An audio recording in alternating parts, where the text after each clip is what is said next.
So welcome to your 11-day sadhana, going into the teachings of Jupiter, understanding a little bit about our star chart. Let's see. So what we have here, and this is going to be, beginner level. So some of this will probably be repeat for many of you, but it's always good to go back through the teachings. There might be something new to unearth. We might receive something in this moment that wasn't yet awakened in us before. So this is a semi-simple, semi-complex view of the zodiacal wheel. And this is similar to what a chart, a natal chart, would look like. And we'll view a couple of those charts as we progress. And what I want you to do, if it feels overwhelming, because it is, there's obviously a lot of information here, is to just kind of allow yourself to receive it like you're receiving a transmission. So don't worry so much about learning everything all at once. Just try to learn a little bit each time we go through this. And what I want to bring to your attention today is essentially this looks like a pizza, right? Like a bird's eye view of a pizza, and you have all of these different slices. You have 12 of them. And those are the 12 houses. And the houses of astrology are essentially themes.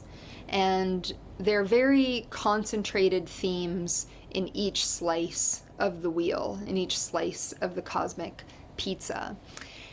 And when there is an energy that is concentrated in one of these houses, this theme is going to be very present in your life. So when you're born and you have your natal chart, you'll notice that there will be certain planets in certain houses, and those themes will be ongoing themes throughout your entire existence.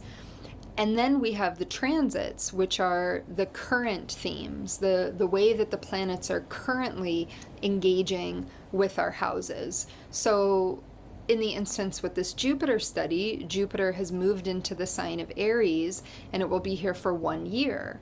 So for 1 year, depending on our personal natal placement, this theme is going to exist for that 1 year. And then the next year, we're going to move into a different theme, because essentially Jupiter will move through all of the 12 houses within a 12-year cycle, right? So it moves through each house 1 year at a time.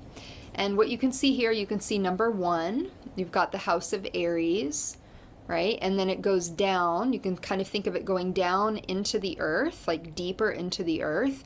And then as you cross over into the 7th house, you're getting a bit more cosmic. You're reaching out to the heavens. Everything is expanding and sort of progressing in that way. And then you're back down into the earth. And this is essentially Jupiter's path, right? It's just moving around all of the planets, but we're focusing on Jupiter, right? To keep it simple. So the themes of the houses never change, right? The first house themes will never change into an 8th house theme, and vice versa. They're very steady, very stable. But what does happen is the signs, which you have here, right? Let's just look at this first house. You have the first house, which is the house of Aries, and then you also have the sign of Aries. You know people that have, right, an Aries sun. Now that doesn't mean that that Aries sun will always be in the first house. This is where it gets like a little bit complicated. And I'll give you a better example, a more personal example. This is my chart here. Now this looks more complex, right? So I am a Sagittarius. Let's see here. So I'm a Sagittarius, and Sagittarius, let's go back to this first one real quick. So Sagittarius is here, right? And this is our study. Sagittarius is ruled by Jupiter. So this is like great because you know me, and as we go through this, you're going to be able to understand like how the planet influences me and how it influences you as well. So Jupiter is the 9th house, and it's the house of expansion. It's the house of spirituality. It's the house of foreign travels, faraway places, spirituality, learning, as well as teaching, right? It's that sort of how can I expand? How can I grow? Now that's all the 9th house energy, which is also feeding the Sagittarius sign, right? I'm a Sagittarius sun, And my sun, which is this little symbol here, if you could see, is in my 11th house. So I have all of the traits of Jupiter, all of the traits of that 9 house, wanting to expand, wanting to evolve, wanting to learn, foreign places, foreign ideas, culture. And that's in my 11th house, which is actually the house of Aquarius. So then you take those Aquarian qualities, and we're going to get deeper into all of the houses. This is just to give you like an example of how it works. The 11th house is these Aquarian traits. So we want to think more about the collective energy. We're in the Aquarian age where we're all sort of experiencing this collective consciousness. We're able to communicate through our electronic devices and get information really quickly. It's a theme of humanitarianism. How can we make the whole community more healthy versus just me being my healthiest self? How can I inspire others to be healthy? So you have those Sagittarian sort of traits and principles that are merging within that 11th house theme. And the way that it translates is pretty clear, which is, sharing all of these expansive ideas with my students, with my community. Right? It just works. So that creates an energy signature that is very unique to me. And what we'll do is we'll start to see the energy signatures that will be very unique to you. Sound good? Does it feel clear so far? Feel free to write any questions in the chat, or we'll take a few moments after. So another way, when you're looking at the chart and you're trying to grasp, like, what are these houses, what are these signs, is to look at the elements. And a few of us did this sound study a few weeks ago or a few months ago, and we worked a lot with the elements and we worked a lot with the altar. And you can look at the chart and you see these air houses and you see these water houses, and then you also have the fire houses and the earth houses, which is also the signs, right? Fire signs, earth signs, air signs, water signs. And so you could look at a chart and perhaps there's 5 planets and they're all in the earth element. That's going to give you a bit of a clue around, either it's you or you're looking at somebody else's chart, that there's a lot of earth in that person. And then you're tuning into, well, what is the earth energy? What is the earth qualities? Somebody who's maybe very grounded, also maybe even a little bit too grounded. Maybe it's difficult to move ideas through them, difficult to influence them. Maybe they're very abundant. Maybe they're very structured in their lives. So when we tap into the elemental frequency, we can bring that a little bit deeper into our personal meditation as well, right? So an example would be, we have a water full moon coming up, I believe, a Cancer full moon. And so that's a water element. And perhaps there's aspects of our chart where we have a lot of water in the chart that could lead us to do a ritual around the waters, right? And to help harmonize our inner waters and clean our inner waters, or create something as a dedication to the waters. And this is the way that the whole mandala of the practice begins to become very layered and beautiful. So you can find these online. This is one example of themes that would typically take place in any of the given houses. And, you'll have this recording. You can also take a little screenshot of it if it's helpful for referencing. And we'll just kind of go through it really quick. So the first house is the house of Aries. This is going to deal with self-appearances. It's the self, your appearances, beginnings, the body, first impressions, so how people see you and receive you. It's a very outward attitude, your identity, your approach to life. And this line here is your rising sign, right? Your ascendant. So whatever sign was on the horizon is going to show here, and that is generally speaking going to influence your whole first house, right? So we have a couple of people with Aries rising in the group. That would mean that this whole first house is that sort of original blueprint that we looked at, where Aries rules the first house. The second house is all about values, and this could be financial values, but it tends to be like the thing that is the most important to you, the thing that makes you feel safe, makes you feel secure. So this could be very luxurious. This is the sign of Taurus as well, ruled by Venus. So you get into sort of artistic comforts and aesthetics, this sort of thing. It's also a very earth-based sign. It's the earth element. And then we move into the third house, which is ruled by Gemini, right? Which is a mental sign. It's an air sign. So lots of communication, circulation, family, friends. The fourth house is a water house. This is the house of Cancer, which is the home, right? It's also the bottom of the chart is this line, which then moves into the fourth house. And this generally is influencing how you come into the world. So a lot of times you can begin to see what your home life was like when you were born, looking at a natal chart, right? And then we move into the fifth house, which is ruled by Leo, right? Which is like romance, love, play, creativity. Leo is a fire sign, right? It's a very extroverted type of energy. That's also like high summer in the northern hemisphere, so you really feel like that summer sun heat. It's ruled by the sun.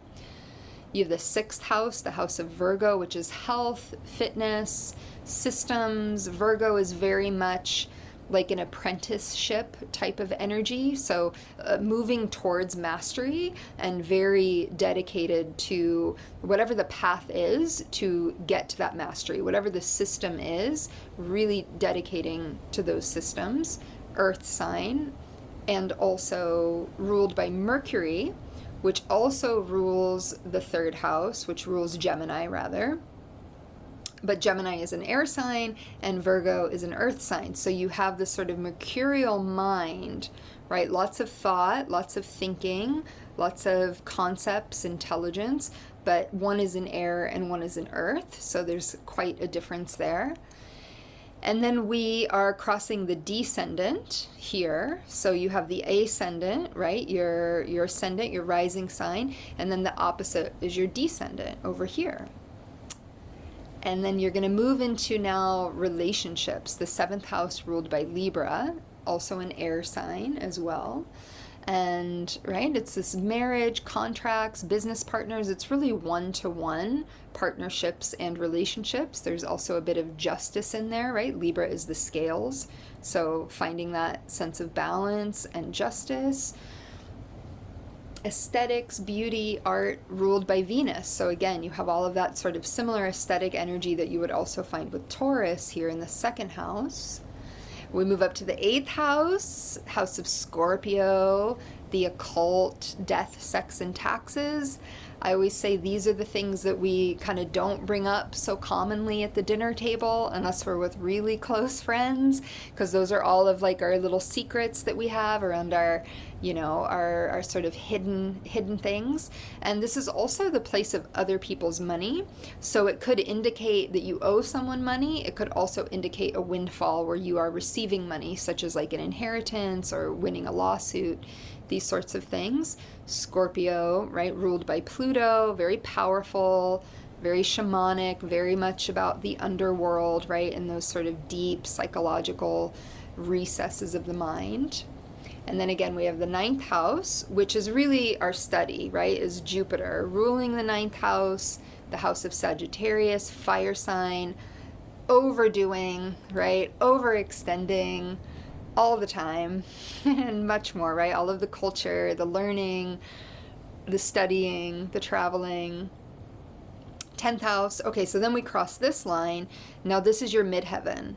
So this is feeding into, which is interesting, like this place of expansion, and then your career. So the midheaven is really like your full public projective energy. So how you're seen through your work, most likely, right? Or how you, if you're having like if you're a part of a community and you have like a very strong position in that community, that would also be that projection as well. But everything that has to do with your career and your outward influence. We'll get more into that. That's a really powerful thing to study. So then you have the 10th house, which is your career relationships. Again, it's an earth sign, Capricorn, right? So career, longevity in career, also your legacy and what you're leaving behind. There's like a lot of themes around that, what we've come here to create and how we're going to do it, what we're going to leave behind, your reputation, the people that you know that are of influence specifically to your work, specifically to the things that you want to share in the world. And then again, we have this 11th house, Aquarius house. Aquarius is an air sign. So mental, intellectual, and think circulation with the air signs, right? The air signs really want to circulate the energy on some level. And that is community, groups, friends, social awareness, humanitarianism, technology, hopes and wishes, the future. And this is, this is the age that we're living in. So it's kind of easy to step back and see, to kind of see what's happening within those themes. And this is ruled by Uranus. And Uranus is very much like, pull the rug out from under your feet. You're going in one direction. No, we're going to go in the other direction, because that is going to actually make the situation more advanced. It's an upgrade. It's better. So that energy can be really difficult, because we get, especially coming from Capricorn, Capricorn is like the place where you just eat the same thing all the time because you're satisfied with that. Like that's a Capricorn trait, right? Or you like go the same way, you walk the same way every day because it's just ingrained in you and that's what you do. And then Aquarius comes along and is like, we're going to totally disrupt this because you need different food or you're going to get to work a lot faster. And it's like this whole readjustment. So it's very innovative.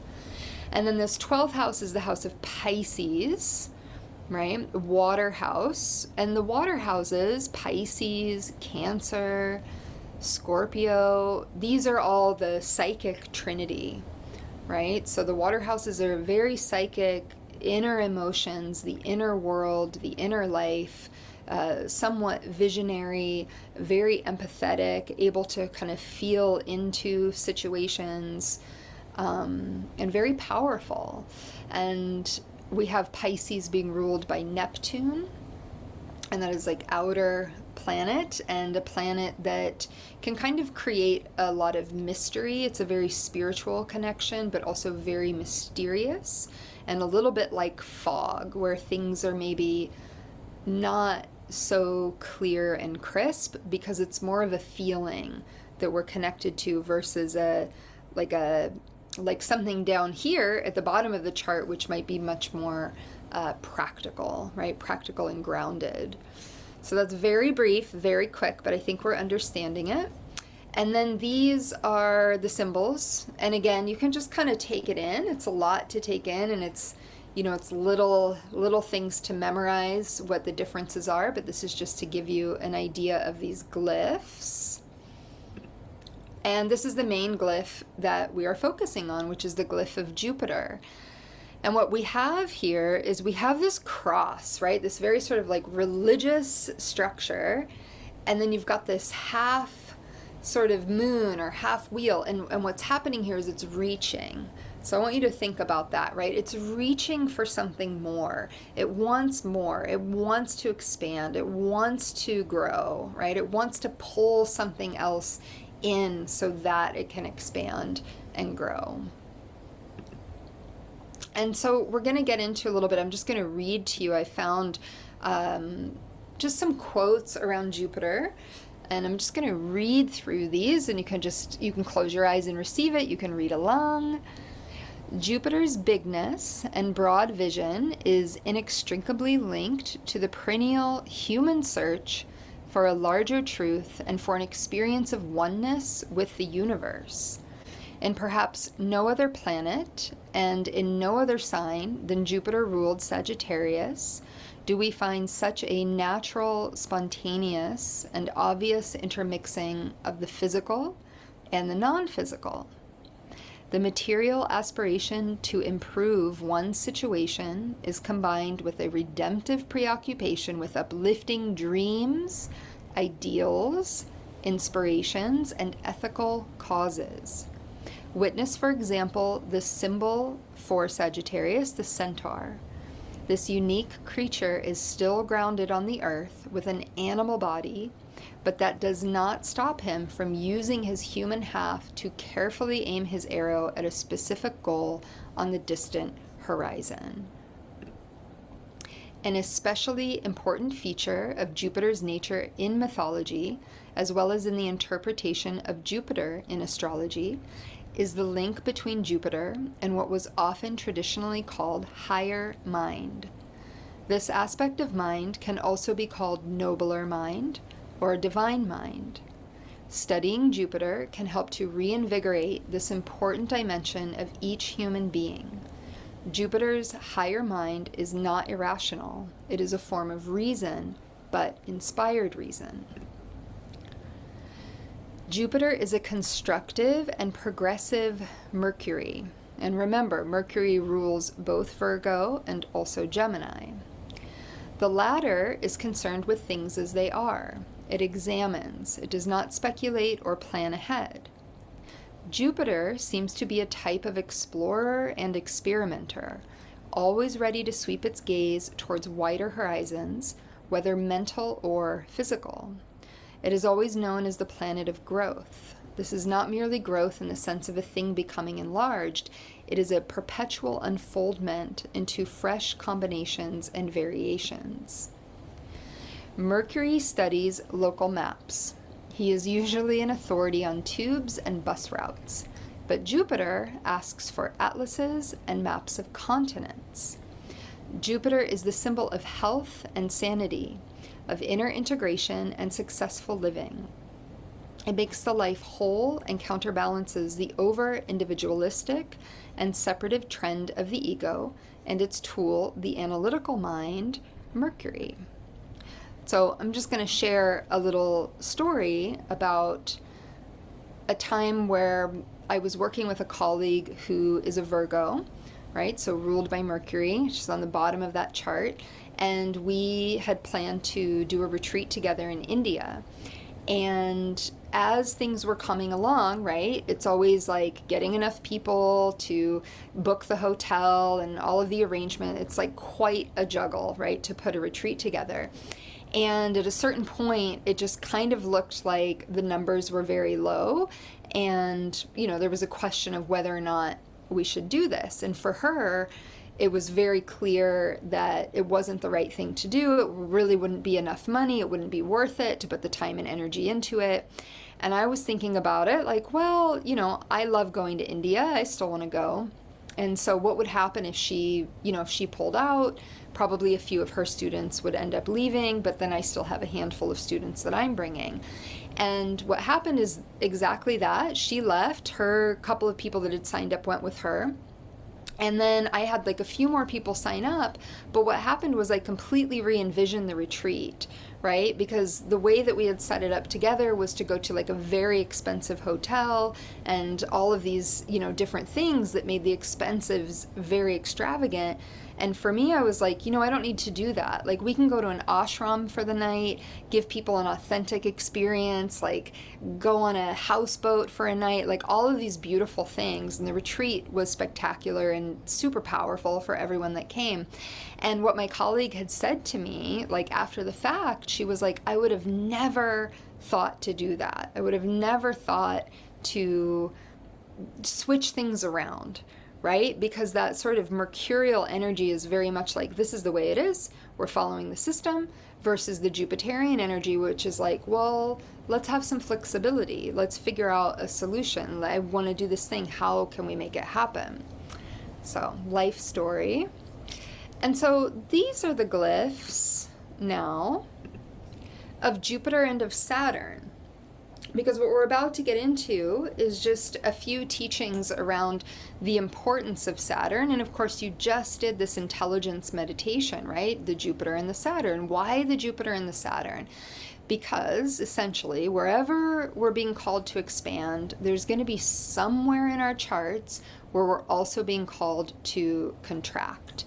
And the more that we do this meditation, the more we are going to understand this teaching at its core, right? Everything, wherever we want success in our life, wherever we want prosperity, there's also going to be that simultaneous contraction, right? And sort of pull back and commit to disciplines and do the work and so on and so forth. So, in order to bring the beneficial and ennobling vibrations of Jupiter into concrete manifestation, both within oneself and to influence and uplift others, the individual needs a balance of Jupiter's enthusiastic approach to life with Saturn's more prudent, cautious perspective. In other words, it is extremely important consciously to balance one's visions of infinite possibilities with what experience shows is likely to be possible. Along the same lines, it is important to sustain and test one's personal potential and one's faith in one's own potential with proven accomplishment. Everyone knows how tiresome it is to listen to a blowhard braggart who endlessly recounts his or her grand schemes and multifarious talents, but who never has anything to show for it. Jupiter is meant to function within the domain of Saturn, for Jupiter's cycle is within Saturn's orbit. Jupiter needs the discipline of Saturn, much as it often dislikes it or neglects it. Jupiter is infinite potential. Saturn is finite limitation, but the need for balance works both ways, while Jupiter represents the unfoldment of life. Another way of characterizing the complementary principles represented by Jupiter and Saturn is to contrast Saturn's gravity with Jupiter's levity. Saturn is invariably heavy, serious, and ponderous. It anchors us, brings us down to earth, and makes us focus on the here and now reality. Jupiter, on the other hand, is light, playful, and buoyant.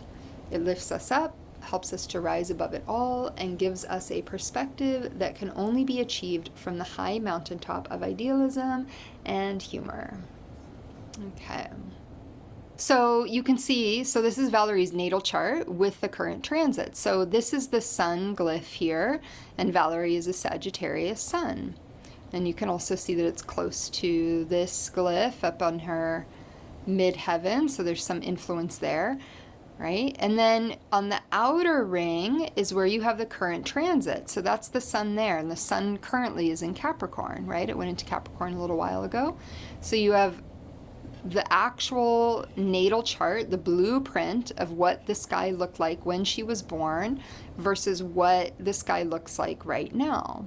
And so what are we doing? We're searching for that Jupiter glyph, and you can see the Jupiter glyph is here in her natal chart, right? So she's got it right up against this Pisces, and then she's got Jupiter here in the transit, and it is moving into her ascendant, right? And you can see this glyph here is Aries. So Jupiter is moving into Aries, and this is going to impact her ascendant, her rising sign, and also the first house. So for the next year, she's going to have all of those first house themes coming to life, right? Which is going to present her with a lot of blessing, of projection, and understanding the self. We'll get into deeper descriptions in a moment, and that's going to be the theme for the next year, and then eventually it will move. So we've got a few more that are here in this similar position, right? So let's see, this is Olivia, and I'm not sure she's on here live, but she's definitely joining us. So Olivia has like a similar chart, right? We look for that Jupiter in here, right, on the inside, and then it's also here moving into, right, it's coming from Pisces, but the transit is moving into Aries. So again, that's her first house. It's going to be similar themes. And then we're going to have different themes for the others. So what I'm going to do is I'm going to kind of hold off on everyone else, and we'll touch upon those when we get to that day. And each day we're going to go through, one or two of these teachings depending on the time. So I'm going to share the first house, a couple of thoughts around that so you can kind of bring this into your meditation. So this transit is the beginning of a major cycle of growth in your life. While Jupiter is in this house, you should try to discover what you really are as an individual. You should get to know yourself and what you can really accomplish, because under this influence, you feel more secure about yourself and the impression that you make upon others. You feel less need to withdraw from people or hide your talents, but you should not react to this transit by exaggerating your own importance either. Look at the truth of who you are. That should be entirely adequate. This is also a time for learning and gaining new experience. All this is part of your present need for growth, which affects not only yourself, but also the way you deal with the world as a whole. At this time, it is very important to outgrow childish attitudes or prejudices that may have hung over from your childhood, parochial concerns that are not adequate to understanding the world that you face now. Persons and resources are likely to be drawn to you now, and you should take constructive advantage of them. In other words, anyone whom you become involved with at this time should benefit from the association as much as you do. Only through mutual help will you really achieve growth. The spiritual dimension of your life should be greater now. The concrete and tangible aspects of the world are not enough. You have to know the deeper dimensions of life as well, otherwise the rest becomes meaningless. This year should be quite fortunate for you in personal terms. Your relationships and encounters with others should work to your advantage consistently, assuming that some more powerful influence isn't upsetting this one, which means there could be other things happening in the chart that detract from that level of advantage. Your increased self-confidence and poise should serve you well and enable you to increase the scope of your activities. But try not to be overbearing. Even if you score significant success, don't delude yourself into thinking you have all the answers. You are still learning under this transit. So we can kind of feel within that the balance, right, of where these people are being called to expand, and then also that Saturnian energy, right? Like where can I sort of keep myself in check, like allow myself to receive, I mean, obviously, like so much, right? Like so much positive interaction with the world and with relationships, and really stepping into my power, stepping into my center, not being afraid, not holding myself back, but also holding myself back in check, so to speak, right? Which, if we're not sure how to do that, I mean, Saturn is discipline, right? Where can I be more disciplined? Where can I, in my disciplines, apply that attitude of humbleness, right? Apply that bird's eye view to really understand the full scope of what is happening, so I'm not just caught up in the taking and caught up in the high, but really grounding myself into the experience, which you're all doing, which is why this is amazing. So let's see. Okay, oh, Olivia, you're there. So are there any questions, or do we want to see anything else before I pull the screen down? Or we're good? Good to move on? Yeah? Okay, great.